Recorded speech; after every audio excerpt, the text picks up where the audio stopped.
Hello, everybody, and welcome back to the West Ham Network for a new show. Well, it's not a new show. We've actually ran it before, and it's the 5 things we learned from the West Ham Brentford game. We actually ran it a few months ago, but we've not brought it back for a little while, and we are bringing it back today. Now, goals from Ivan Toney and Josh Da Silva condemned West Ham to a 5th consecutive Premier League defeat, and Brentford a first London derby win of the season.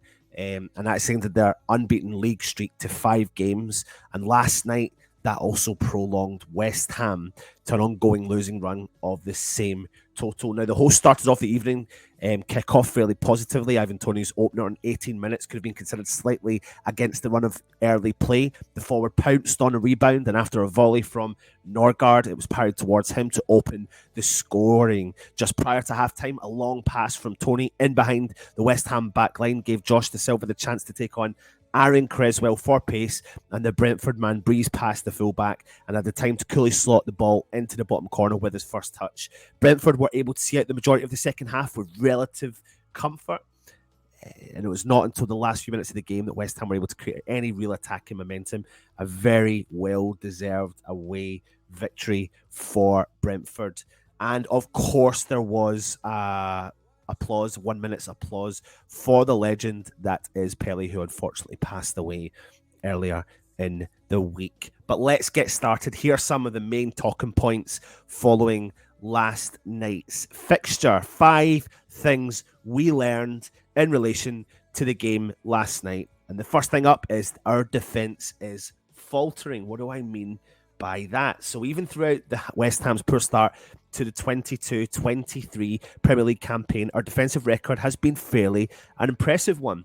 From West Ham's first 13 Premier League games, we had conceded an average of 1 goal per game. Maintaining that record during our 4 subsequent fixtures would have had us as the 3rd best defence in the league in terms of goals conceded per game. Instead, since then, we've gone on to let in at least 2 goals in each of those, a total of 9 goals against. 3 of those 4 fixtures have been at home, with none of them being against any of the league's top 6. Crystal Palace, Leicester, and now Brentford have all come and won at the London Stadium with an aggregate score of 6-1. That is not to say that things are looking a lot more promising for West Ham at the other end of the pitch. Only 3 teams have scored fewer than our total of 13 goals this campaign. However, this does not show that even a few relative positives that the West Ham have had from this season are now beginning to disappear. Our current injuries to Kurt Zouma, Naif Aguerd are significant losses for West Ham. However, given the team's current disjointness, there's no confidence in suggesting that the 2 post-World Cup fixtures would have gone much better, even with the presence of the duo. Not looking good, is it? Next up, though, is goalkeeper change. My word, do I think now it's the time for West Ham to make that change from the man Fabianski to the former World Cup winner, Alfonso Areola. I've been a big fan of Fabianski. I think he's performed really well in his career as West Ham, but I think the transitional period is there to be seen. I think he's a little bit slow on the uptake when he collects the ball from the back and distributing it out to the team, where I think Areola would be a lot more quicker.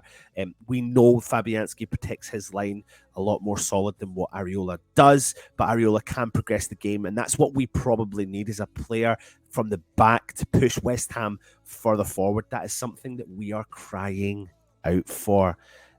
Next up, though, as another point, is Matt Moyes' tactical changes. So for the first time this season, there was no Thomas Souček in the starting 11 for a Premier League game. David Moyes started Declan Rice and Lucas Paqueta as the midfield pair, whilst also changing to a 3 centre-back system.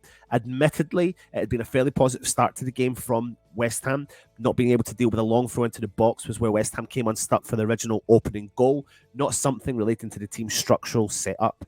Although Brentford's attempts on goal were much more threatening, having come from more dangerous positions, West Ham were able to register 20 shots at goal throughout the contest. However, the fact that for much of the second half, Brentford looked so comfortable with their 2-goal lead makes it hard to argue that it was a positive performance from West Ham. With another disappointing result, the obvious question continues to be asked: how much more time does David Moyes have as West Ham manager? It seemed a realistic possibility that the disappointing conclusion to our already unproductive pre-World Cup run may lead to a change occurring before the break. However, the board had opted to retain the services of the man who brought so many positives to the club over our last two campaigns. And with two disappointing performances and results following the league's restart, Moyes may be running out of opportunities to turn things around at West Ham. Next up is we needed Fornals.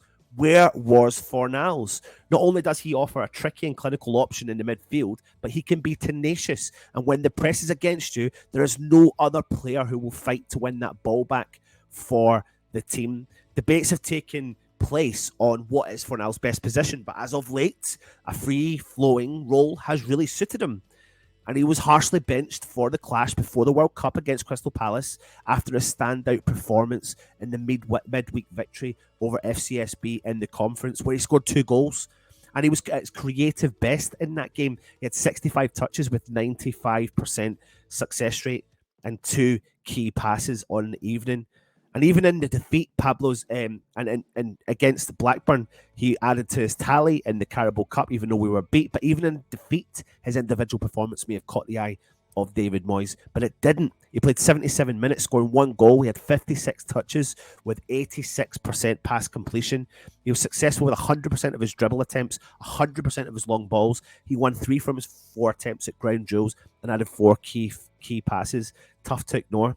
I think when the going gets tough, we need players who fully understand the pressures of being at this club, players that will get down and dirty to ensure that we get a result, players that will run themselves into the ground, and Pablo is that man. So that's a surprise for me why he was not included in that match day team.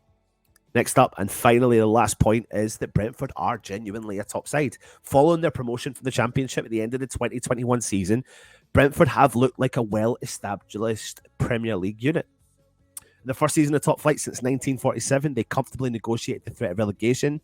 They finished 11 points above the drop zone, and they may even have felt if they could have been more successful campaign as well that season, and which could have led to European football. This time around, they seem much more incapable of ensuring that the seemingly unlikely outcome becomes a reality rather than being drawn into a relegation battle. Even with their win tally being fairly underwhelming for much of this season, an equally low amount of defeats, only 4 from 17 games. What a comparison to West Ham is a huge positive and represents the stern test which Brentford are so often able to provide to any team within the division.